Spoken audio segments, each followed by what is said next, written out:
Hello friends, plastic analysis के first 4 videos में हमने प्लास्टिक थ्योरी के बेसिक कंसेप्ट को समझा था। मैंने आपको स्टेजेस ऑफ लोडिंग के बारे में बताया था और प्लास्टिक एनालिसिस पर बेस डिफरेंट केसेस को डिस्कस किया था। उन केसेस में हमने स्ट्रक्चर के ऊपर एक एक्सियल डायरेक्शन में लोड अप्लाई किया था और उन केसेस के लिए कोलैप्स लोड की वैल्यू क्या होगी वो कैलकुलेट किया था। फिर हमने उन केसेस के लिए डिफरेंट मैकेनिज्म बना के देखे थे और मैंने आपसे कहा था कि जिस मैकेनिज्म के लिए लोड की वैल्यू सबसे कम होगी वो कोलैप्स लोड के बराबर होगी।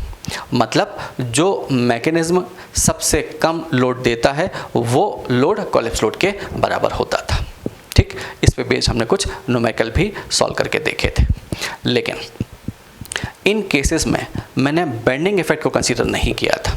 क्यों? क्योंकि जो स्ट्रक्चर आपने कंसीडर किए थे उस पे जो लोड लग रहा था वो एक्सियल डायरेक्शन में लोड लग रहा था। अब आज हम इस प्लास्टिक एनालिसिस के 5th पार्ट में प्लास्टिक बेंडिंग ऑफ बीम को डिस्कस करते हैं। ठीक, तो शुरुआत करता हूँ प्लास्टिक बेंडिंग ऑफ बीम। लेकिन उसके पहले मैं आपको मार्जिन ऑफ सेफ्टी के बारे में और बताता हूँ। तो हमने यहाँ पे हेडिंग डाली मार्जिन ऑफ सेफ्टी। अब मार्जिन ऑफ सेफ्टी डिस्कस करना चाहते हैं तो थोड़ा सा स्टेजेस ऑफ बेंडिंग और समझ लीजिए कि हम किसी स्ट्रक्चर के ऊपर अगर लोड ग्रेजुअली इंक्रीज करते हैं तो क्या होता है। तो सबसे पहले हमें एक वर्किंग लोड की वैल्यू मिलती है। जैसे जैसे आप लोड इंक्रीज करोगे तो सबसे पहले जो पॉइंट आता है वो वर्किंग लोड की एक लिमिट आती है। मतलब उस लिमिट तक लोड वर्सेस डिफ्लेक्शन जो है वो लीनियर रेंज में होते हैं, या दूसरे वर्ड्स में बोलूँ तो स्ट्रेस और स्ट्रेन के बीच में एक लीनियर रिलेशनशिप होती है। फिर इस लोड के बियॉन्ड अगर हम लोड को अप्लाई करते हैं तो हमें यील्ड लोड मिलता है। यील्ड लोड मिलता है मतलब इस स्टेज पे इलास्टिक लिमिट ख़त्म हो जाती है। उसके बाद अगर इसके बियॉन्ड हम लोड अप्लाई करते हैं तो फिर एक लोड और मिलता है जिसे आपने W1 बोला था, और वो जो W1 है उस लोड पे आपको फर्स्ट प्लास्टिक हिंज फॉर्म हो जाती है स्ट्रक्चर के अंदर। मतलब अगर फर्स्ट प्लास्टिक हिंज फॉर्म हो गई तो उसके करस्पॉन्डिंग जो लोड होगा वो उसकी वैल्यू W1 होगी। अब लेकिन अभी अगर स्ट्रक्चर फेल नहीं हुआ तो फिर ये स्ट्रक्चर और लोड लेगा, और कब तक लोड लेगा? जब तक कि वो कोलैप्स ना कर जाए। और कोलैप्स होने के पहले उस स्ट्रक्चर के ऊपर जो लोड होगा उसकी वैल्यू मैंने बोली WU, मतलब अल्टीमेट लोड। और इस लोड के बाद हम बोल देते हैं कि स्ट्रक्चर यूजफुल नहीं रहा। ठीक, अब इसका मतलब ये हुआ कि किसी भी स्ट्रक्चर के ऊपर जो स्टेजेस ऑफ लोडिंग आती हैं उनको मैं 4 स्टेज में बोलता हूँ। सबसे पहले WW आता है, वर्किंग लोड। फिर यील्ड लोड आता है। उसके बाद W1 आता है। W1 आने का मतलब है कि फर्स्ट प्लास्टिक हिंज फॉर्म हो गई। WY आने का मतलब था कि फर्स्ट यील्ड आया, मतलब किसी एक पॉइंट पे स्ट्रेस की वैल्यू यील्ड स्ट्रेस के बराबर हुई। और W1 के बाद जब WU आता है मतलब स्ट्रक्चर कोलैप्स कर जाता है। ठीक, मतलब ये 4 स्टेजेस होती हैं लोडिंग की। अब मैंने यहाँ पे मार्जिन ऑफ सेफ्टी की बात की तो इलास्टिक थ्योरी के हिसाब से मार्जिन ऑफ सेफ्टी क्या होगी उसको बताता हूँ। जैसे मैंने फैक्टर ऑफ सेफ्टी बोला, तो देखिए इलास्टिक थ्योरी में से हम फैक्टर ऑफ सेफ्टी बोलते हैं मार्जिन ऑफ सेफ्टी को। ठीक है, तो फैक्टर ऑफ सेफ्टी जो रेशो होता है ये होता है WY/WW। मतलब yield load by working load का जो रेशो है वो फैक्टर ऑफ सेफ्टी होता है। और इसे अगर स्ट्रेस के टर्म में लिखना चाहें तो σY/σW से भी रिप्रेजेंट कर सकते हैं। क्लियर? अब यहाँ पे WY जो है, WY is equal to yield load और WW is equal to working load होता है। कई बुक्स में इस F को FS से भी रिप्रेजेंट किया है। ठीक है, अब बात करते हैं कि हम किसी भी स्ट्रक्चर में ये मार्जिन ऑफ सेफ्टी कंसीडर क्यों करते हैं। तो कुछ पॉइंट डिस्कस करते हैं। देखिए यहाँ पे मैंने कहा the factor of safety is specified taking into account for following reasons. मैं कुछ रीजंस आपको बताता हूँ जिनके कारण हम किसी भी स्ट्रक्चर में मार्जिन ऑफ सेफ्टी कंसीडर करते हैं। तो देखिए फर्स्ट रीज़न देखिए possible overloading of the structure, कि जो भी स्ट्रक्चर आप डिज़ाइन कर रहे हैं उसमें जो आपने मैक्सिमम लोड कंसीडर किया है, अगर स्ट्रक्चर के ऊपर उस लोड से ज़्यादा लोड आ जाए तो उसके लिए मार्जिन सेफ्टी होना चाहिए। उसी तरह से मैंने कहा कि under strength of the material, कि अगर मटेरियल की स्ट्रेंथ स्ट्रक्चर के किसी पार्ट में कुछ कम हो, मतलब जो मटेरियल की टेस्टेड स्ट्रेंथ है उससे कुछ कम स्ट्रेंथ हो जाए अगर स्ट्रक्चर के किसी पार्ट के अंदर, तो भी हमें मार्जिन ऑफ सेफ्टी होना चाहिए।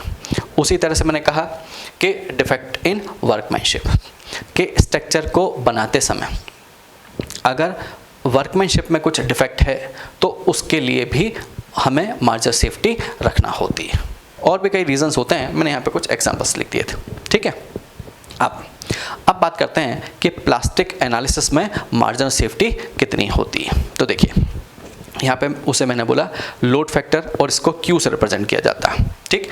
कई बुक्स में उसको FL लिखा है, लेकिन मैं आपको Q से ही बताता हूँ। तो देखिए load factor Q is equal to होगा WU/WW, मतलब ये अल्टीमेट लोड और वर्किंग लोड का रेशो होता है, ठीक, ये लिखा मैंने। अब आगे चलते हैं और इस Q को मैं कुछ और तरह से लिख लेता हूँ। तो देखिए यहाँ पे मैंने लिखा कि WU/WW है, यहाँ पे मैंने WY/WY इंटू W1/W1 इससे मल्टीप्लाई कर दिया और इसको कुछ इस तरह से अरेंज कर दिया, ठीक। क्यों अरेंज किया वो भी आपको बताता हूँ। यहाँ पे WY/WW लिख लिया, ठीक है, और ये जो WY एक ऊपर लिखा वो नीचे लिख दिया, इधर एक W1 ऊपर लिखा तो एक ये W1 नीचे लिख दिया, क्लियर। अब ये जो रेशोज़ हैं ये किस चीज़ को रिप्रेजेंट करते हैं वो आपको बताता हूँ। तो देखिए WY/WW जो है ये F को रिप्रेजेंट करता है, ये फैक्टर ऑफ सेफ्टी जो इलास्टिक लिमिट में कंसीडर करते थे आप। उसके बाद जो WU/W1 है वो तो मैंने वैसे का वैसे ही लिखा है।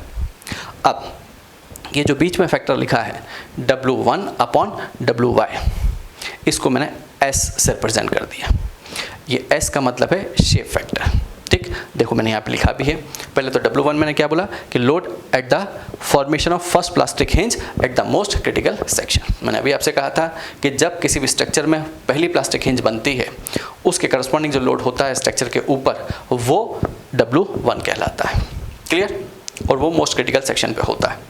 यहाँ पे जो S है उस S को मैंने शेप फैक्टर बोला, और shape factor S is equal to होगा W1/WY, क्लियर। और इसको कई बुक्स में FF लिखा है, ये फॉर्म फैक्टर भी इसको बोला जाता है, ये फॉर्म फैक्टर,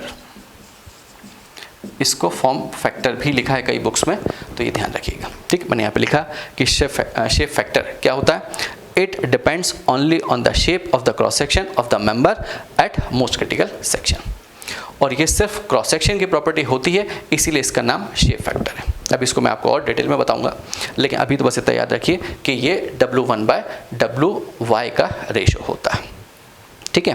अब जैसे यहाँ पे जब इलास्टिक थ्योरी की हम बात करते थे तो वहाँ पे जो फैक्टर ऑफ सेफ्टी होती थी या मार्जिन ऑफ सेफ्टी जो आपने कंसीडर की थी वो डिटर्मिनेट और इनडिटर्मिनेट दोनों स्ट्रक्चर के लिए सेम थी, लेकिन यहाँ पे प्लास्टिक थ्योरी में दोनों के लिए अलग अलग होती है, और इसीलिए मैं आपको ये डिस्कस करके बता रहा हूँ। तो देखिए मैंने यहाँ पे लिखा कि स्टैटिकली डिटर्मिनेट स्ट्रक्चर के लिए मार्जिन ऑफ सेफ्टी कितनी होगी। तो देखिए वो मैंने लिखा it degenerates into a mechanism and collapse when first plastic hinge is formed, कि जो डिटर्मिनेट स्ट्रक्चर होते हैं वो उनमें मैकेनिज्म बन जाता है, कब, जब फर्स्ट प्लास्टिक हिंज फॉर्म हो जाती है। अब जब फर्स्ट प्लास्टिक हिंज फॉर्म हो गई और उसके बाद स्ट्रक्चर कोलैप्स हो रहा है, मतलब WU/W1 जो है वो 1 के बराबर हो जाएगा, ठीक। मतलब जब फर्स्ट प्लास्टिक हिंज फॉर्म होगी तभी कोलैप्स हो जाएगा, तो वो लोड जो होगा वो अल्टीमेट लोड के बराबर होगा, तो उसे मैंने 1 बोल दिया। तो अगर ये 1 है मतलब ये क्या हो जाएगा, यहाँ पे Q की वैल्यू जो होगी Q is equal to F into S हो जाएगा, क्लियर, फॉर डिटर्मिनेट स्ट्रक्चर। और अगर स्ट्रक्चर इनडिटर्मिनेट है और आप प्लास्टिक थ्योरी से एनालिसिस कर रहे हैं तब मार्जिन ऑफ सेफ्टी क्या होगी, उसके लिए मैंने लिखा स्टैटिकली इनडिटर्मिनेट स्ट्रक्चर, और फिर लिखा कि these structure continue to carry additional load until the last plastic hinge is formed, कि जब तक के लास्ट प्लास्टिक हिंज फॉर्म ना हो जाए, तब तक स्ट्रक्चर जो लोड लेगा वो हम कोलैप्स लोड बोलते हैं। ठीक है, तो अब मार्जिन ऑफ सेफ्टी क्या होगी उसको भी आपको बताता हूँ। तो देखिए फॉर्मूला अब यही रहेगा। ठीक, मतलब डिफरेंस कितने का हुआ, यहाँ पे WU/W1 नहीं आएगा किस में, डिटर्मिनेंट में, लेकिन इन डिटर्मिनेंट में ये पूरा फॉर्मूला यूज़ होगा। क्लियर। और देखिए इसलिए मैंने यहाँ पे नीचे लिखा नोट डाल के, the reserve strength beyond the yield load is equal to the product of shape factor S and WU/W1। देखिए यहाँ पे जो रिजर्व स्ट्रेंथ थी वो सिर्फ शेप फैक्टर के बराबर। ठीक है, मतलब आपने जो रिजर्व स्ट्रेंथ कंसीडर की डिटरमिनेंट स्ट्रक्चर में वो इस S के बराबर की, लेकिन इनडिटरमिनेंट स्ट्रक्चर में जो आपने मटेरियल की रिजर्व स्ट्रेंथ कंसीडर की है वो किसका प्रोडक्ट है, वो S इंटू WU/W1। और WU/W1 एक बड़ी क्वांटिटी होती है, मतलब फर्स्ट प्लास्टिक हिंज फॉर्म होने से लेके जब तक के लास्ट प्लास्टिक हिंज फॉर्म नहीं होती, मतलब जब तक स्ट्रक्चर कोलैप्स नहीं करता, उसका जो रेशो है वो है ये। क्लियर। अब हम आगे चलते हैं और प्लास्टिक बेंडिंग ऑफ बीम में स्टेजेस ऑफ बेंडिंग क्या होती हैं उनको डिस्कस करते हैं। तो देखिए मैंने यहाँ पे एक सेक्शन कंसीडर किया, मैंने यहाँ पे लिखा the beam has at least one axis of symmetry so that bending is symmetrical about that axis. मैंने एक सेक्शन कंसीडर किया और वो सेक्शन में ये वाला जो एक्सेस है ये एक्सेस ऑफ सिमेट्री, मतलब इस एक्सेस के अबाउट जो सेक्शन है वो सिमेट्रिक है। अब ये सिमेट्रिकल बेंडिंग और अनसिमेट्रिकल बेंडिंग क्या होती है इसको हम एक अलग वीडियो में, अनसिमेट्रिकल बेंडिंग के वीडियो में डिस्कस करेंगे। अभी आपको बताता हूँ कि सिमेट्रिकल बेंडिंग क्या होती है। कि अगर न्यूट्रल एक्सिस से एक डिस्टेंस y पे बेंडिंग स्ट्रेसेस की वैल्यू अगर कांस्टेंट हो, मतलब सेम हो, इस लाइन पे जितने भी पॉइंट्स हैं, मतलब जो फाइबर्स हैं उनके अंदर अगर स्ट्रेस की वैल्यू सेम होती है तो उसे हम बोल देते हैं कि वो सिमेट्रिकल बेंडिंग है। क्लियर। अब बात करते हैं कि बेंडिंग क्या चीज़ होती है। प्लास्टिक बेंडिंग को समझने के पहले मैं आपको बेंडिंग की बात और करता हूँ। तो देखिए अगर एक बीम का सेक्शन में कंसीडर करूँ, बीम का एक छोटा सा पोर्शन कंसीडर करें और उसके ऊपर मैं बेंडिंग मोमेंट अप्लाई करूँ, हम धीरे धीरे ग्रेजुअली बेंडिंग मोमेंट को इंक्रीज करते हैं, मतलब प्योर बेंडिंग अप्लाई करते हैं। तो फिर क्या होगा, देखिए अगर मान लीजिए ये एक बीम सेक्शन, ठीक, अब इस बीम सेक्शन के ऊपर अगर मैं बेंडिंग मोमेंट अप्लाई करूं, इस तरह से बेंड करूं, ठीक, यहाँ से एक मोमेंट आपने लगा दिया और यहाँ से एक मोमेंट लगाया, मतलब बीम इस तरह से बेंड हुआ, तो क्या होगा कि जो अपर फाइबर हैं इसके अंदर कंप्रेशन आएगा और ये जो बॉटम फाइबर हैं इसके अंदर टेंसाइल स्ट्रेसेस जनरेट होंगी, डेवलप होंगी। अब इस अपर फाइबर से जब नीचे की तरफ जाएंगे तो फिर जो कंप्रेसिव स्ट्रेस की वैल्यू है वो कम होती जाएगी और ये जो बॉटम लेयर है इससे ऊपर की तरफ जाएंगे तो टेंसाइल स्ट्रेस की वैल्यू कम होती जाएगी। मतलब एक लेयर हमें ऐसी मिलेगी जहाँ पे ना तो टेंशन होगा ना कंप्रेशन होगा। That layer is known as neutral layer. ठीक है, अब मान लीजिए वो लेयर ये है, ठीक, न्यूट्रल लेयर ये है। मैंने कहा इस न्यूट्रल लेयर को मैं अगर यहाँ लगा दूँ, ठीक है, ये न्यूट्रल लेयर है, तो अब ये सेक्शन में आपको क्या दिख रहा है, ये क्रॉस सेक्शन है बीम का, ये जो बीम है ये वाला जो सेक्शन आपको दिख रहा है ये क्रॉस सेक्शन ऑफ बीम है। तो फिर ये जो न्यूट्रल लेयर है ये क्या दिख रही है आपको, एक लाइन दिख रही है सेक्शन में, means this line is known as neutral axis. मतलब न्यूट्रल लेयर जो क्रॉस सेक्शन में हमें लाइन की तरह दिखता है वही न्यूट्रल एक्सिस कहलाता है। ठीक, मतलब न्यूट्रल एक्सिस पे स्ट्रेसेस की वैल्यू चाहे वो टेंसाइल हो चाहे कंप्रेसिव हो वो ज़ीरो होती है। क्लियर। अब आगे चलते हैं और मैं स्टेजेस ऑफ बेंडिंग की बात करता हूँ कि जैसे जैसे हम ग्रेजुअली बेंडिंग मोमेंट को इंक्रीज करते हैं तो क्या होगा, तो फिर इधर फाइबर पे मैक्सिमम कंप्रेशन आएगा टॉप फाइबर में और बॉटम फाइबर में मैक्सिमम टेंशन आएगा। ठीक, इंक्रीज करते जाइए और इसकी वैल्यू जब तक के इंक्रीज करोगे जब तक के इलास्टिक लिमिट ख़त्म ना हो जाए, तो फिर आपको वो सेकंड स्टेज मिल जाएगी। ये फर्स्ट स्टेज बोला मैंने, इसको सेकंड स्टेज बोला। सेकेंड स्टेज में क्या होगा, सेकेंड स्टेज में जो अपर पॉइंट्स हैं इस सेक्शन के अपर फाइबर्स हैं उनके अंदर स्ट्रेस की वैल्यू यील्ड स्ट्रेस के बराबर हो जाएगी। तो देखिए मैंने इसको सिग्मा वाई से रिप्रेजेंट किया। क्लियर? हो सकता है यहाँ पे भी स्ट्रेस अगर सिमेट्रिक होगा दोनों एक्सेस के बोर्ड तो यहाँ पे भी सिग्मा वाई है तो यहाँ पे भी सिग्मा वाई हो जाएगा। क्लियर?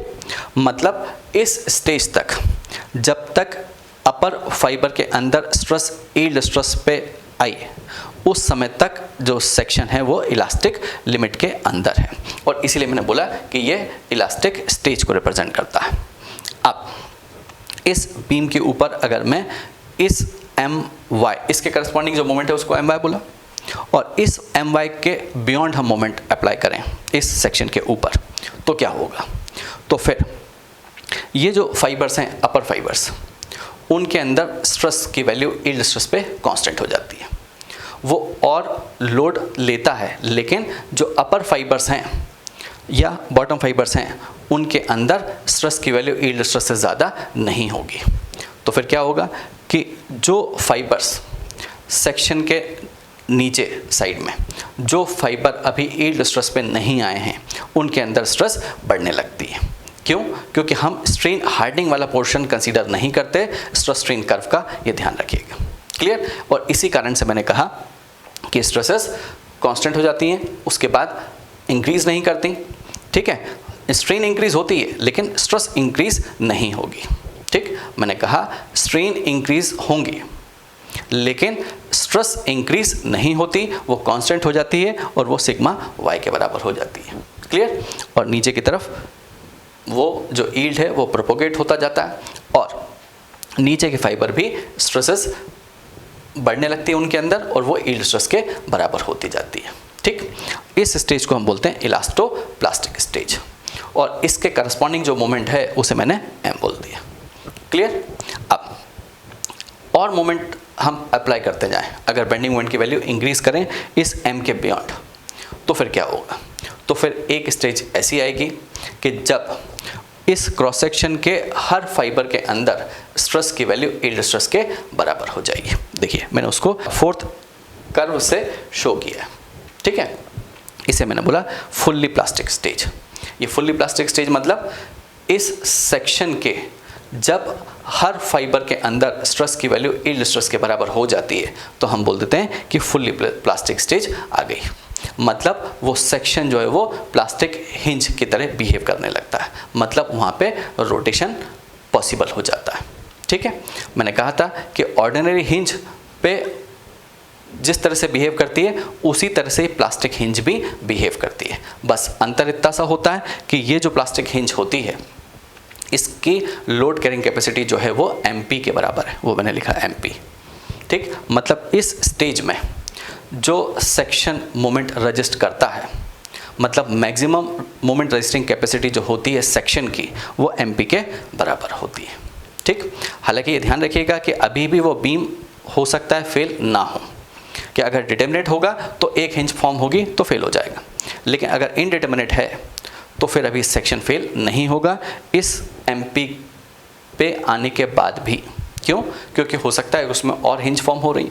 मैंने आपसे कहा था कि जितने डिग्री का इनडिटर्मिनेट स्ट्रक्चर होता है उससे एक ज़्यादा हिंज फॉर्म होती है, तब मैकेनिज्म फॉर्म होता है और तब स्ट्रक्चर कोलैप्स करता है। क्लियर? तो ये मैंने आपको 3 स्टेजेस ऑफ बेंडिंग की बात की। अब इसमें एक चीज़ और बताता हूँ कि देखिए न्यूट्रल एक्सिस जब तक के इलास्टिक स्टेज होती है तब तक उसे हम सेंट्रोइडल एक्सिस बोलते हैं, मतलब वो सेंट्रोइडल एक्सिस से पास होता है। न्यूट्रल एक्सिस जब तक सेंट्रोइडल एक्सिस से पास होता है जब तक कि आपको इलास्टिक स्टेज में होते हैं आप। जब इलास्टिक स्टेज को हम क्रॉस करते हैं तो फिर ये जो न्यूट्रल एक्सिस है वो न्यूट्रल एक्सिस सेंट्रल एक्सिस से पास नहीं होता। वो कहाँ से पास होता है? वो इक्वल एरिया एक्सिस से पास होता है। मतलब अगर मुझे न्यूट्रल एक्सिस की पोजीशन बताना है किसमें, इस इलास्टोप्लास्टिक स्टेज में या प्लास्टिक स्टेज में, तो फिर हम किस तरह से कैलकुलेट करेंगे उसके लिए मैंने यहाँ पे लिखा In elastoplastic stage or plastic stage, location of neutral axis can be determined by equating total compressive force to the total tensile force over the cross section. कि अगर मुझे इलास्टोप्लास्टिक स्टेज या प्लास्टिक स्टेज में neutral axis की depth देखना है तो फिर जो टोटल कंप्रेसिव फोर्स है और टोटल टेंसाइल फोर्स है इनको इक्वेट कर लीजिए और फिर वहाँ से हमें न्यूट्रल एक्सिस की डेप्थ मिल जाएगी। क्लियर? यहाँ पे जो ये वाई नॉट लिखा है ये किसको रिप्रेजेंट करता है? ये वाई नॉट मुझे ये बताता है कि अभी भी इस इलास्टोप्लास्टिक स्टेज में किस पोर्शन में फाइबर्स अभी भी इलास्टिक लिमिट के अंदर हैं, मतलब स्ट्रेस की वैल्यू किन फाइबर्स में यील्ड स्ट्रेस से कम है। ठीक, ये न्यूट्रल एक्सिस के नीचे, इतना ही न्यूट्रल एक्सिस के ऊपर भी है, मतलब ये भी वाई नॉट है, ये भी वाई नॉट है। ठीक है, मतलब जो इलास्टिक रीजन है इस इलास्टोप्लास्टिक स्टेज में वो 2 वाई नॉट के बराबर है। क्लियर? अब ये फुल्ली प्लास्टिक स्टेज जो होता है यहाँ पे इलास्टिक जो पोर्शन होता है वो नहीं होता और इसीलिए मैंने इसको फुल्ली प्लास्टिक स्टेज बोला है। अब एक चीज़ और ध्यान रखिएगा कि अगर ये जो सेक्शन है ये दोनों एक्सिस के ओर सिमेट्रिक हो जाए तो क्या होगा, तो मैंने यहाँ पे लिखा if section having 2 axis of symmetry the location of neutral axis in elastic and fully plastic condition remains unchanged. मतलब अगर सेक्शन, ये जो सेक्शन है ये दोनों एक्सिस के ओर सिमेट्रिक हो, जैसे कि रेक्टेंगुलर सेक्शन है, सर्कुलर सेक्शन है या इक्वल आई सेक्शन है, तो उस कंडीशन में ये जो सेंट्रल एक्सिस है और इक्वल एरिया एक्सिस है ये कोइंसाइड कर जाते हैं, मतलब न्यूट्रल एक्सिस जो है वो सेम होता है। ठीक है, वो इलास्टिक स्टेज, इलास्टोप्लास्टिक स्टेज और फुल्ली प्लास्टिक स्टेज में एक ही एक्सिस होता है अगर सेक्शन दोनों एक्सिस के अबाउट सिमेट्रिक हो तो। क्लियर? अब हम इस प्लास्टिक एनालिसिस के 6th वीडियो में ये जो मैंने आज केस बताया आपको, ये 3 स्टेजेस ऑफ बेंडिंग बताई, इन 3 स्टेजेस ऑफ बेंडिंग में मोमेंट की वैल्यू को और कैलकुलेट करके देखेंगे।